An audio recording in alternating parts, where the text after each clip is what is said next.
அன்பில் மகேஷ் பள்ளிக்கல்வித்துறை அமைச்சர் அடிக்கடி சொல்லுவாரு, இந்த பிஎம் ஸ்ரீ பள்ளிகளை காமிச்சு நீங்க தமிழ்நாட்டுக்கு கொடுக்க வேண்டிய 3500 கோடியை கொடுக்காம இருக்கிறீங்க அப்படிங்கிற ஒரு குற்றச்சாட்டை இப்ப வரைக்கும் வைக்கிறாரு. எல்லாரும் நிறைய படிச்சு இந்தியா முழுக்க போய் பணியாற்றக்கூடியவர்களா மாறிடுவாங்க. அதுக்கு விடக்கூடாதுன்ட்டு திட்டம் போட்டு இங்க நம்ம தமிழ் மக்களை வெறும் தமிழ் மட்டும் படிங்க, வேற ஒண்ணுமே படிக்காதீங்க. ஒரு ஆட்சி மாற்றத்தை கொண்டு வர வேண்டும். பாஜகவோட ஒற்றை நிலைப்பாடு அதுதான். நன்றிக்கா. ஆமா, தெளிவா இருக்கும்.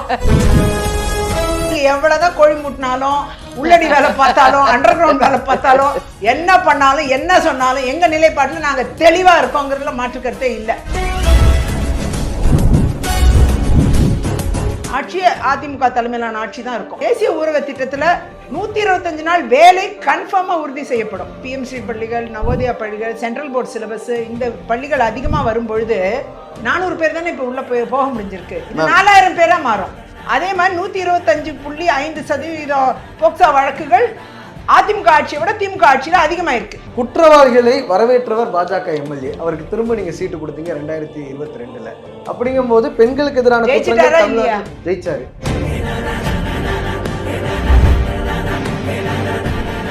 இப்போது புதிய அறிமுகம் ஆச்சி ஹோட்டல் சாம்பார் 50 கிராம் ரூபாய் 20 மட்டுமே. பெண்களை மையப்படுத்தி ஒரு நிகழ்ச்சியை ஏற்பாடு செய்திருக்கிறார்கள்.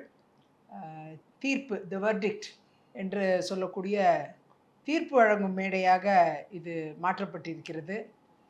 யாருக்கு தீர்ப்பு வழங்கப் போகிறார்கள் என்று விவாதம் நடைபெறும் இடத்தில் இன்றைக்கு பெண்களுக்கு, தமிழக பெண்களுக்கு எந்த அரசியல் கட்சி 2026இல் உயர்வை அளிக்கப் போகிறது என்ற தலைப்பில் தான் நாம் இப்போ இன்னைக்கு விவாதிக்க இருக்கிறோம்.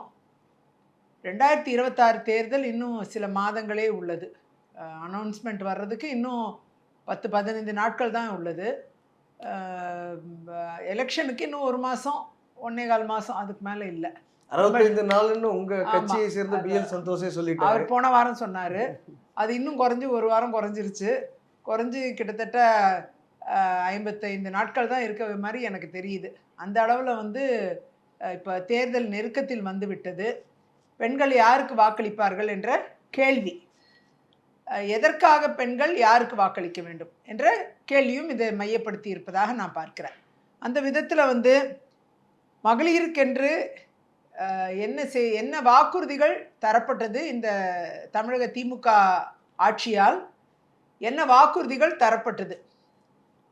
கிட்டத்தட்ட 505 வாக்குறுதிகள் சட்டமன்றத்தில் சொன்னாங்க. ஆனால் அதில் 200 வாக்குறுதிகள் கூட நிறைவேற்றாத ஒரு அரசு தான் தமிழகத்தில் இன்றைக்கு ஆட்சி புரிந்து கொண்டிருக்கிற திமுக ஆட்சி. மகளிருக்கென்று 22 வாக்குறுதிகள் தரப்பட்டது. அதில் 7 வாக்குறுதிகள் மட்டும்தான் நிறைவேற்றிருக்காங்க. கிட்டத்தட்ட 15 வாக்குறுதிகள் நிறைவேற்றவில்லை. ஸோ இது சட்டமன்ற பேரவையோட டேட்டாவை கம்ப்ளீட்டாக சொல்கிறேன் நான். புதுமை பெண் மாதிரி ஸ்கீம் எல்லாம் கொண்டு வந்தாங்க. அது தேர்தல் அறிக்கையில் இல்லை. ஆனால் அது மகளிருக்கு கொடுத்துருக்குறாங்க தானே? கொடுத்துருக்கலாம். அறிக்கையில் சொன்னது என்னாச்சு? 22 திட்டங்கள் சொல்லப்பட்டது. இப்போ மகளிர் உரிமை தொகை கொடுத்த ஃபண்டு கூட பார்த்தீங்கன்னா இவங்க எஸ்சி எஸ்டி அவர்களுக்குள்ள நிதியை டைவர்ட் பண்ணியிருக்காங்க அப்படிங்கிற குற்றச்சாட்டு தான் எழுந்திருக்கு. ஆனால் அதே நேரம் அனைத்து ரேஷன் அட்டைதாரர்கள் பெண் தலைவிகளாக கொண்டு இருக்கக்கூடிய குடும்பங்களுக்கு கொடுக்கணும் அப்படிங்கிறது தான் இவங்க முதல்ல கொடுத்த வாக்குறுதியை நிறைவேற்றிருந்தால் அது 2.5 கோடி பெண்களுக்கு மேலே வரும். அப்படி பார்க்க போனால் சரிக்கு சமானம் 1.30 கொடுத்ததா இருந்தால் 1.25க்கு மேலே கொடுக்காதது இருக்குது. அப்போ சரிக்கு சமானம் அதிருப்தியும் இருக்குது இல்லையா? இப்போ கொடுத்தவங்கள்ட்ட ப்ளஸ் தனக்கு ஓட்டு வந்துடும் அப்படின்னு நம்பிக்கையாக இருக்கிறாங்க. திமுக ரொம்ப இதாக உற்சாகமாக இருக்காங்க, நம்பிக்கையாக இருக்காங்க. இந்த பணத்தை கொடுத்துட்டோம் இனிமேல் ஓட்டு வந்துடும் அப்படின்னு நினைக்கிறாங்கன்னு வச்சுக்கோங்க. அதே 1,20,00,000 பெண்கள் வாங்காதவங்க உறுதியாக எதிராக வாக்களிப்பாங்க. அப்போ அந்த வாக்கு திமுகக்கு எதிராக தான் போகும். சரிக்கு சமமா அது சரி சமானமாயிடுது. எதிராக போகும் நீங்க சொல்றீங்க. ஆனா 2024 தேர்தல் அவங்களுக்கு ஒரு சரியான சமயமா இருந்திருக்கும்.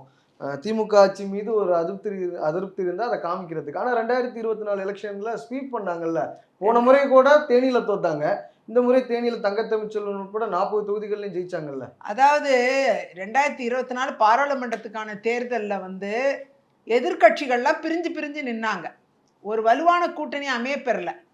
அப்படி பார்க்க போனால் இந்த 2026 தேர்தல் வலுவான எதிர்கட்சி கூட்டணி அமைஞ்சிருச்சு. ஓராண்டுக்கு முன்பே அதிமுக தலைமையிலான தேசிய ஜனநாயக கூட்டணி பாஜகவோடு இணைந்த கூட்டணி ஓராண்டுக்கு முன்னாடியே ஃபைனலைஸ் பண்ணிட்டாங்க. இப்போ எல்லா கட்சிகளும் இணைந்து பயணிக்கக்கூடிய வலுவான ஒரு கூட்டணியாக அமைஞ்சிருச்சு. இவங்க எந்த கூட்டணியை பலம் இல்லைன்னு சொன்னாங்களோ அந்த கூட்டணி இப்போ பலமான கூட்டணி, பலம் மிகுந்த கூட்டணி, வலுவான கூட்டணி அப்படின்ட்டு வலுப்பெற்ற கூட்டணியாக மாறிடுச்சு. அதிமுக தலைமையிலான தேசிய ஜனநாயக கூட்டணி வலுப்பெற்ற கூட்டணியாக மாறி இருக்கு. அதுதான் அதனால தான் காங்கிரஸ் தொண்டர்கள் மத்தியில் வரைக்கும் கீழே வரைக்கும் அது வேறு வரைக்கும் போய் இன்னைக்கு காங்கிரஸ் தொண்டர்களும் நிர்வாகிகளும் இன்னைக்கு திமுகவுக்கு எதிரான மனநிலையில் இருக்காங்க. எல்லாருமே அவங்க என்னதான் ஒட்ட வச்சாலும் அது ஒட்டாது இனிமே. அப்படிப்பட்ட விரிசல் என்பது திமுக கூட்டணியில் ஏற்பட்டுருச்சு. எந்த கூட்டணி பலமாக இருக்குன்னாங்களோ அந்த கூட்டணியில் தான் ஆட்சியில் அதிகாரம் வேணும், பங்கு வேணும், சீட்டு வேணும் அதிகமாக அப்படின்னு சொல்லக்கூடிய காங்கிரஸ் ஒரு பக்கம், கம்யூனிஸ்டுகள் சீட்டு அதிகமாக வேணும்னு கேட்குறாங்க. அதே மாதிரி விடுதலை சிறுத்தைகள் எங்களுக்கு முதல்ல ஆட்சியில் பங்கு வேணும்னாங்க, அதுக்கப்புறம் சரி சீட்டு அதிகமாக கொடுத்தா போதும்னாங்க. இப்படி அவங்க கூட்டணி வலுவிழந்து தேய்ந்து உடைந்து சிதைந்து சிதலடைஞ்சு போயிருக்கிற சூழ்நிலை தான் திமுக கூட்டணியில் பார்க்க. கடந்த முறை மாதிரி இந்த முறை 20 சீட்டோட நிறுத்திடுவீங்களா? இல்லை, எங்களை பொறுத்தவரை அது ஒரு சீட்டு கணக்கு. இது எல்லாமே ரொம்ப ஆரவாரமின்றி ஒரு நிதான போக்கோடு மத்தியில் இருந்து எங்களுடைய தலைவர்கள், பாஜக தலைவர்களும், தமிழ்நாட்டில் நம்முடைய அண்ணன் எடப்பாடியார் அவர்கள் தலைமையில் இந்த சீட்டுகள் எல்லாம் சரி செய்யப்படும். நீங்கள் காங்கிரஸில் இருந்தவர் இதற்கு முன்பாக 2006 சினாரியோ உங்களுக்கு தெரியும்.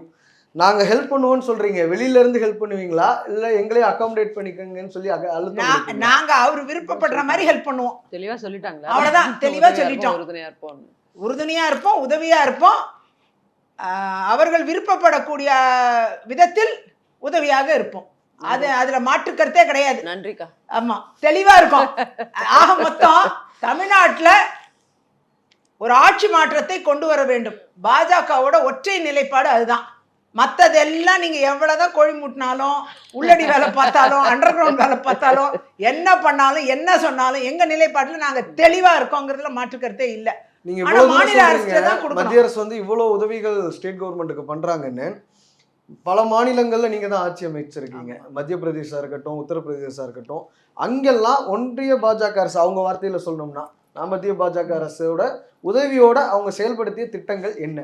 அதுதான் தமிழ்நாடு ஒரு வளர்ந்த மாநிலம்னு சொல்றாங்க. இவ்வளவு திட்டங்கள் செய்யுது அப்படின்னா பாஜக ஆளக்கூடிய மாநிலங்கள்ல கூடுதலாவே செய்யுங்கிறதுல எனக்கு எந்த ஐயப்பாடும் இல்லை. அப்ப தமிழ்நாடு மாதிரி அதெல்லாம் வளர்ந்துருக்கணும் தானே? ஆமா, அதாவது அந்த மாநிலங்கள்லாம் தமிழ்நாடை விட வளர்ச்சியில் குறைவாக இருந்த மாநிலங்கள்லாம் இன்றைக்கி வளர்ச்சியில் கூடுதலாக இருக்குது. தமிழ்நாடை விட கூடிடுச்சு. வளர்ந்த மாநிலங்களாக மாறிட்டு வருது. ஒரு இந்த நிதி உதவிகள் இதெல்லாம் கொடுக்க ஆட்டோமேட்டிக்காக இந்த மாநிலங்கள்லாம் வளர்ச்சி பெற்றிருக்கு. படிப்படியாக வளர்ந்து இன்றைக்கி வளர்ந்த மாநிலங்கள் பட்டியலில் வர ஆரம்பிச்சிட்டாங்க. அதே மாதிரி தமிழ்நாடு ஏற்கனவே வளர்ந்த மாநிலமாக இருந்தால் இன்னும் மென்மேலும் வளர்ந்த மாநிலமாக ஆக்கக்கூடிய ஒரு வாய்ப்பை நாம் உருவாக்கலாம். ஸோ இது மாதிரி திட்டங்கள் எல்லாமே தமிழகத்துக்கு பலனளிக்கக்கூடிய திட்டங்களாக இருக்குது. ஆனால் தமிழ்நாடு அதை ஏற்றுக்கலை பல்வேறு விஷயத்தில். அதே மாதிரி நம்முடைய குழந்தைகள் நல்ல கல்வி கற்பதற்கான இப்போ நவோதயா பள்ளிகள் காங்கிரஸ் பீரியடில் அப்போ அவங்க நவோதயா பள்ளிகள் தரேன்னு சொன்னாங்க. அப்போ அவங்கள அலோவ் பண்ணலை.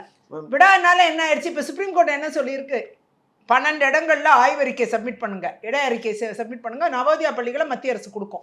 நவோதயா பள்ளிகள் விஷயத்துல அதிமுகவிற்கும் அதே கொள்கை தானே? திமுகவுக்கு என்ன கொள்கை இருக்கோ அதே கொள்கை தான் அதிமுக இருக்கலாம். ஆனா இப்ப சுப்ரீம் கோர்ட் அதுல தலையிட்டு இந்த பள்ளிகளை இங்க நிறுவுவதற்கு ஏற்பாடு செஞ்சுட்டு இருக்காங்க. சுப்ரீம் கோர்ட் நேரடியா தலையிட்டு இருக்கு. அது மாதிரி பிஎம்ஸ்ரீ பள்ளிகளும் இப்ப புதுச்சேரி பார்டர் வரைக்கும் வந்திருக்கு. பிஎம்ஸ்ரீ பள்ளிகள் வந்துருச்சு.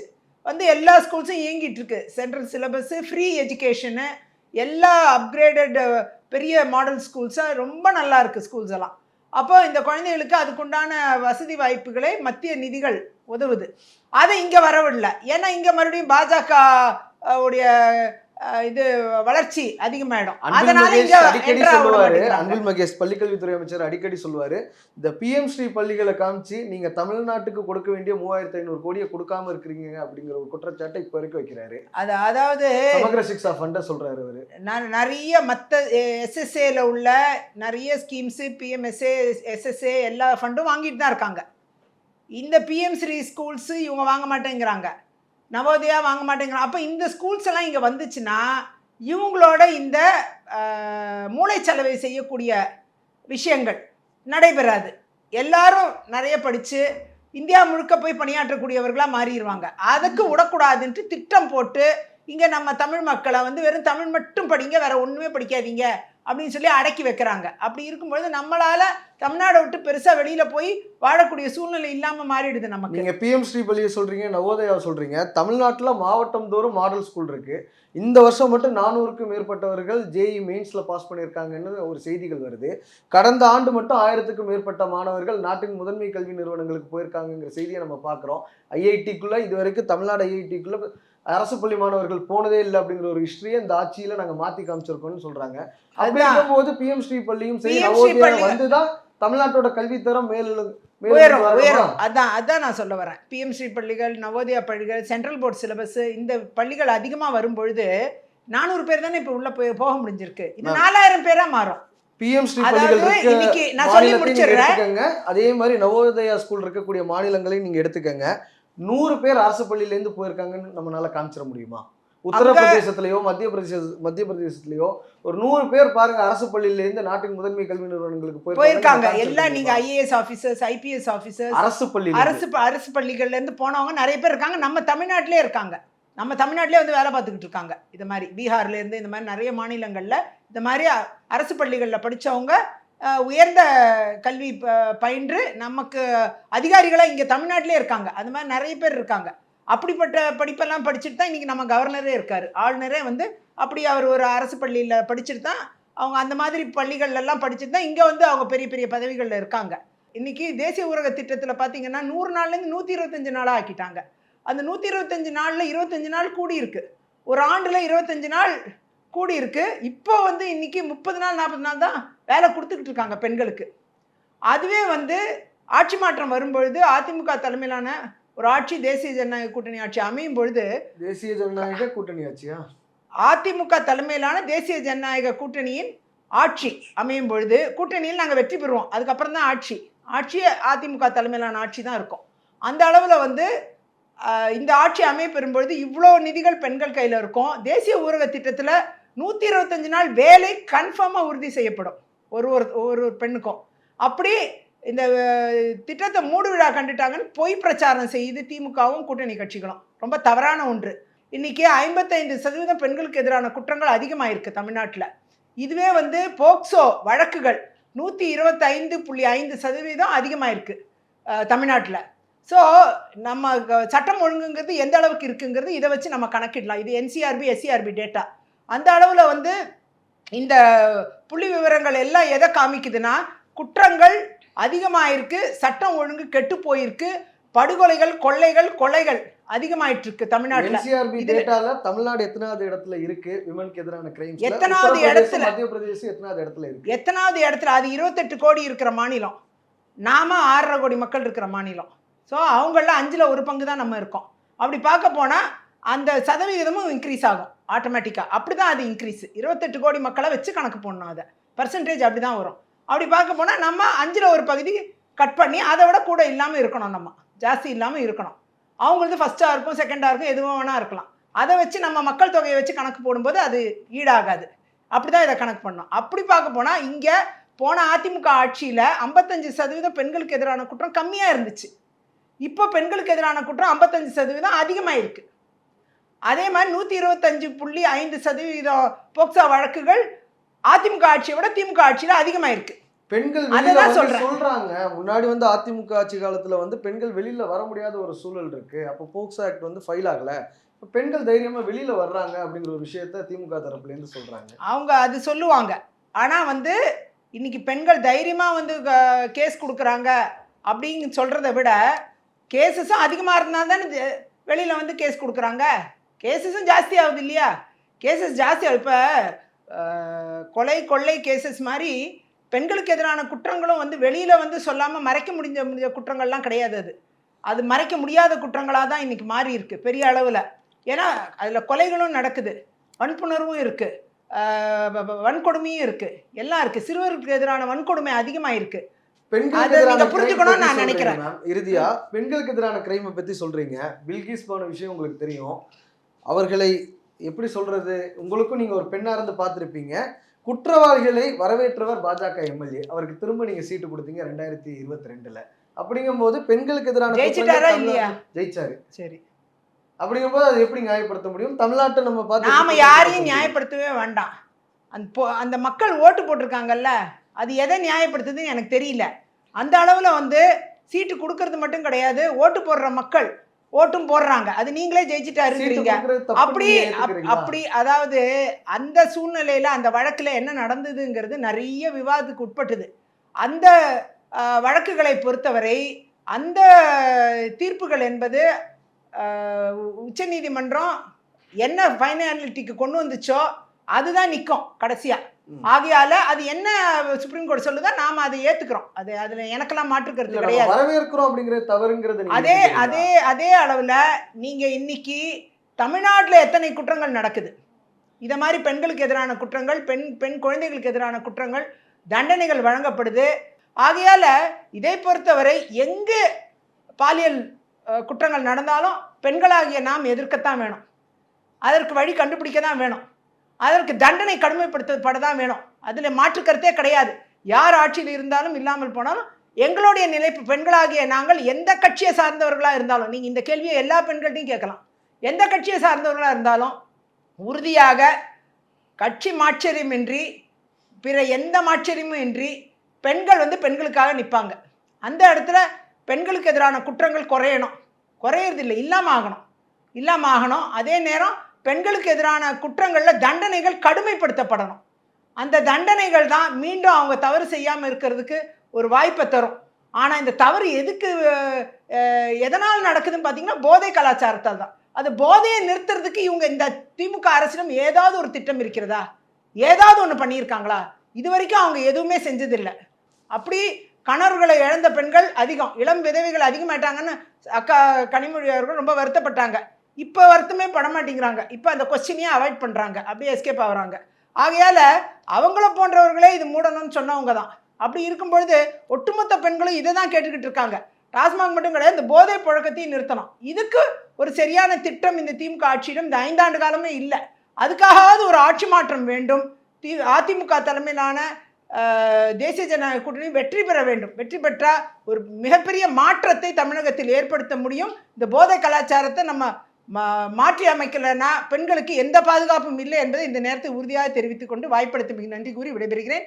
நன்றி, வணக்கம். தாவேகா நிர்வாகிகளுக்கும் சரி, தாவேகா கட்சிக்கும் சரி, அக்கா திமுக ஸ்போக்ஸ் பர்சன் அவங்க சொன்னாங்க, எங்களுக்கு எதுவுமே தெரியாது, நாங்கள் பேப்பர் படிக்கிறது இல்லை. ஆமாம், ஒன்றும் தெரியாது, எங்களுக்கு பித்தலாட்டம் தெரியாது, போய் வாக்குறுதி கொடுக்க தெரியாது, ஊழல் தெரியாது. முதலமைச்சரும் என்ன சொல்றாரு, எங்க வீட்டை பொறுத்த வரைக்கும் என் மனைவி துர்கா ஸ்டாலின் தான் முடிவுகளை எல்லாம் எடுப்பார். அப்படி நீங்க வெளியில வந்து பேசுறீங்க, கோயில்களுக்கு போக கூடாது, சனாதனம் பத்தி அரசியல் சம்பந்தம் இல்லாத சனாதன கோயில்களுக்கு போறது அரசியலுக்கு சம்பந்தம் இல்லாத முதல்வரின் திருப்பரங்குன்றத்தில் ஏறி நின்று கொண்டு அங்கேயும் முருகனை வைத்து பொய்வாதம் செய்வதை மக்கள் பார்த்து கொண்டுதான் இருக்கிறார்கள். அதனால்தான் இவர்கள் எதை அள்ளி கொடுத்தாலும் தமிழ்நாட்டு மக்கள் பிஜேபி, என்டிஏ அல்லது அதிமுக கூட்டணிக்கு தோல்வியை அள்ளி கொடுத்தார்கள்.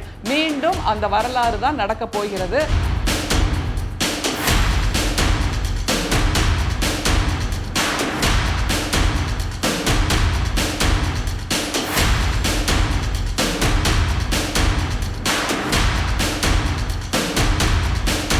இப்போது புதிய அறிமுகம் ஆச்சி ஹோட்டல் சாம்பார் 50 கிராம் ரூபாய் 20 மட்டுமே.